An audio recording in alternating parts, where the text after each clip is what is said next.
For years, I used to think choosing duck breeds was simple. Whatever laid the most eggs, grew the fastest, or made the most profit was the best choice. I used to open up Excel spreadsheets, comparing every production number, trying to find the perfect duck on paper. But when I actually started running a homestead, I had to learn a pretty expensive lesson. The duck breeds that looked the best on a spreadsheet sometimes ended up turning my backyard into a stinky, muddy mess and burning through feed money in real life. That's when it hit me.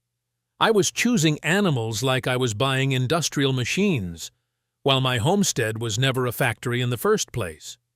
These days, I don't look for the best duck breed anymore. I look for the breed that fits my system, and that's when the way I choose ducks completely changed. The costly lesson behind good-looking numbers. I still remember being obsessed with the number 300 eggs per year. Khaki Campbells showed up in almost every super egg-laying duck breeds list, and I thought, if I want eggs, this must be the smartest choice. So I bought the ducks, built a small enclosure behind the house, set up waterers and feeders, and waited for the egg basket to start filling up.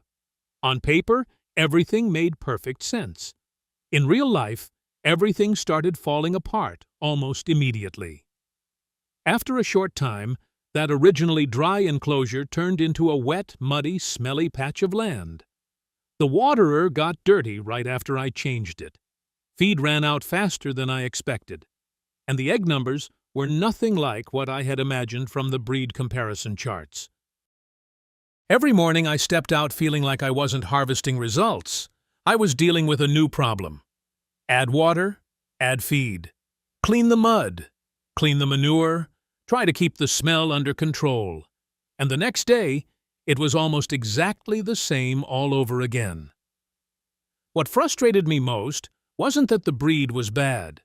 It wasn't. These were just active ducks that eat a lot, need space, and require a system that can actually support them to perform properly. That's when I realized I had chosen ducks based on spreadsheets, without ever asking whether my land could actually turn those numbers into reality. And that was the real mistake. The problem wasn't the ducks. At that point, my first reaction was exactly what most people would do. I started blaming the duck breed. Maybe they ate too much. Maybe they were too noisy. Maybe the online reviews had exaggerated everything. But the more I looked back, the more unfair that felt. Those ducks didn't do anything wrong. They were simply doing exactly what they were bred to do from the beginning. The real problem was that I looked at a spreadsheet and thought it could give me the final answer. But a spreadsheet only tells you what a breed can do under ideal conditions. It doesn't tell you what will actually happen on my land. The more productive a duck is, the more the system behind it has to carry. More eggs means more energy, more water, more waste, more mud, and more daily repetitive work. Before, I only looked at what the ducks could give me. I didn't look closely enough at what my land had to give back to them. And that's when I realized I had been asking the wrong question from the very beginning. I shouldn't have asked, which duck breed is the best? I should have asked, what job does my system actually need this duck to do? That one question completely changed how I choose livestock in the years that followed. And it's also why I no longer start with spreadsheets. What changed the way I choose ducks? What's interesting is that the moment I started looking at things this way, a lot of my past choices suddenly started to look irrational. If my garden is being destroyed by slugs every spring, then the highest egg-laying duck breed might not actually be what I need.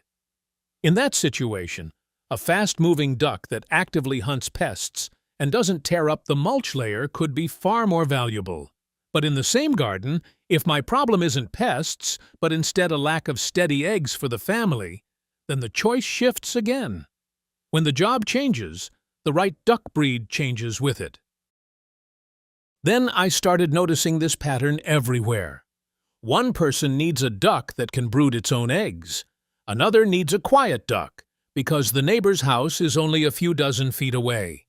Some people want meat. Some want pest control. Some just want a flock that is easy to manage on weekends. The same duck breed can be an excellent choice in one system and a poor decision in another.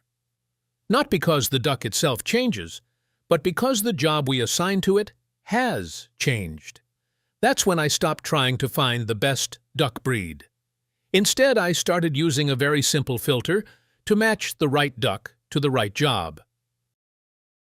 And if I had to start over from scratch on a completely new homestead, that would still be the very first process I would go through before buying a single duck. How I chose the Welsh Harlequin. Let me use my own land as an example, because this is where the system fit filter starts to actually matter, not just as a nice idea on paper anymore. Instead of opening duck breed comparison charts like I used to, this time I started with a blank sheet of paper. I wrote down what my system actually needed over the next few years. What's interesting is that what appeared on that paper was not maximum production. I needed enough eggs for my family, a flock that could forage for extra food when the opportunity was there, and something that wouldn't turn every single day into a list of new chores. Then I moved on to the harder part, looking straight at my own limitations. How much time do I actually have each day?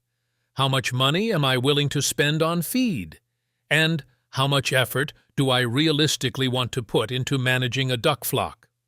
I also looked at how my land actually works. Where would the water go? Would the sleeping area stay dry? After a week of rain, would the paths turn into mud? These are the kinds of questions a spreadsheet simply cannot answer. Once everything was clearly written out like that, quite a few duck breeds started to remove themselves from the list automatically.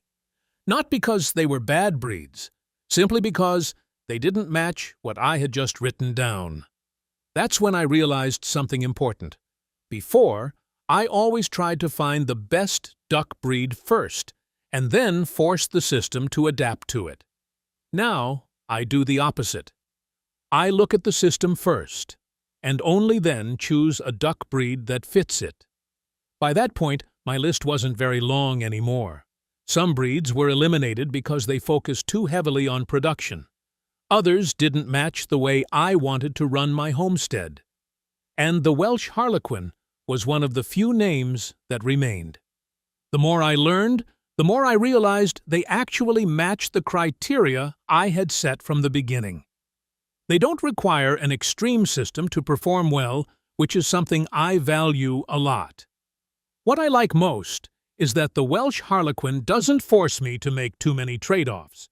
I still get a steady supply of eggs. I still get to take advantage of their natural foraging behavior. And more importantly, I still feel like the system is serving my life, not the other way around. That's a very big difference that I didn't fully understand before. Of course, I didn't start with a large flock right away. I began with about 3 to 5 ducks to see how they interact with my land, my family's routine, and the amount of daily work they actually create. And that's when I realized this filter really works. It doesn't help me find the best duck breed on paper. It helps me find the duck breed that best fits the system I'm actually trying to build. The things you won't see in a spreadsheet.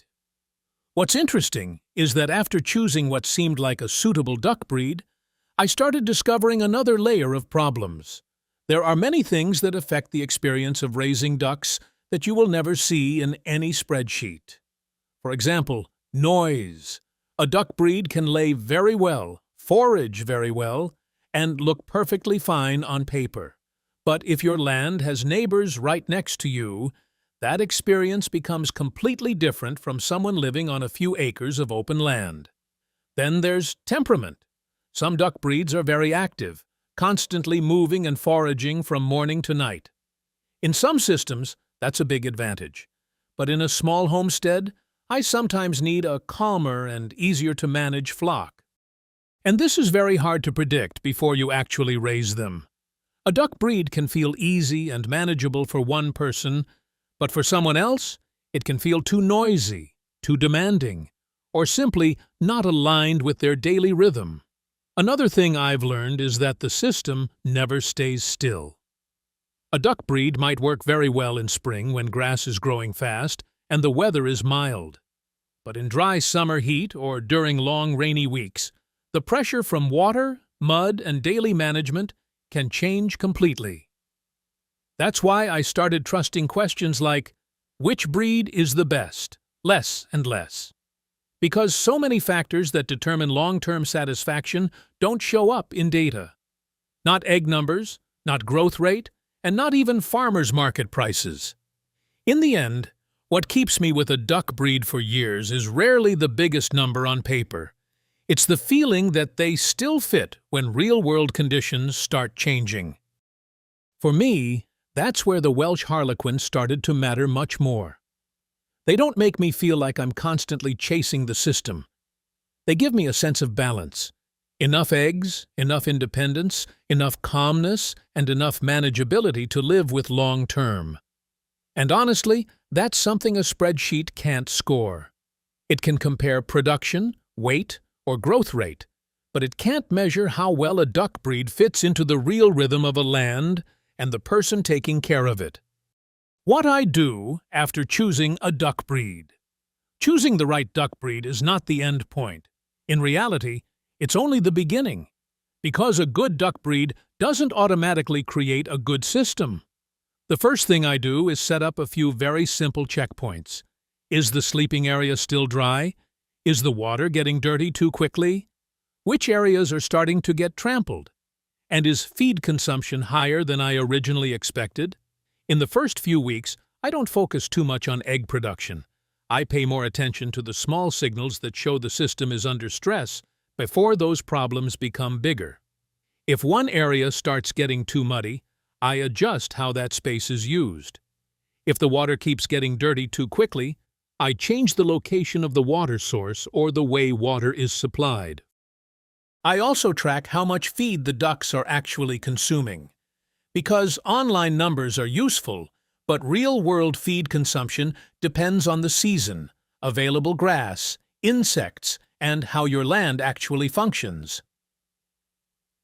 After a few months, I start building my own numbers. I know how much time the flock actually takes. I know how much work they create. And I know which benefits are truly worth it for my system. That's when I even start thinking about expansion. Not because a review online says the breed is good, but because I've seen how it performs on my own land. And honestly, this is probably the part most people overlook. They spend weeks researching duck breeds, but they don't spend enough time observing what actually happens after the ducks enter the system. The longer I do homesteading, the more I realize that choosing a breed is just one decision. What actually creates results are the small adjustments made afterward, week after week, season after season. At some point, you start having something no book or review can give you: your own land's data. You know which areas hold water longest after rain. You know which seasons your ducks forage best.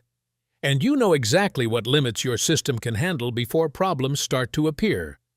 That's also when raising ducks becomes much easier, because you're no longer operating based on someone else's assumptions. You're operating based on what has already been tested on your own land. What homesteading taught me. Looking back, the most interesting thing is that this video isn't really about ducks. At least, not entirely. 1. If I'm honest, I think I've learned the same lesson over and over again in different forms. I've seen it with fruit trees. I've seen it with chickens. And now I'm seeing it again with ducks. At first, I always thought the answer was about finding the right thing. The right plant, the right animal, the right product, the right solution. But the longer I do homesteading, the more I realize nature rarely works like that. A healthy system doesn't appear because we found one perfect piece. It appears when many ordinary pieces start supporting each other over time. That's also why these days I'm less obsessed with optimization than I used to be. I'm no longer chasing the highest egg-laying duck or the fastest-growing plant. I care more about whether the whole system becomes more stable year after year. Because, in the end, what creates resilience is not the strongest individual. It's the ability of the whole system to keep functioning even when conditions are no longer perfect. And maybe that's the most valuable thing homesteading has taught me. Instead of asking, "What is the best thing?" I started asking, "What fits best with what I'm trying to build?" That question changed how I choose duck breeds. It also changed how I look at my garden, my animals, and my land itself. So if you're thinking about your next duck flock for your homestead, maybe I'd start there too. Not from spreadsheets, not from rankings, but from the actual system you're trying to build every single day. If you're raising ducks, leave a comment and tell me which breed fits your land best. I'd really love to hear how your system is working in real life.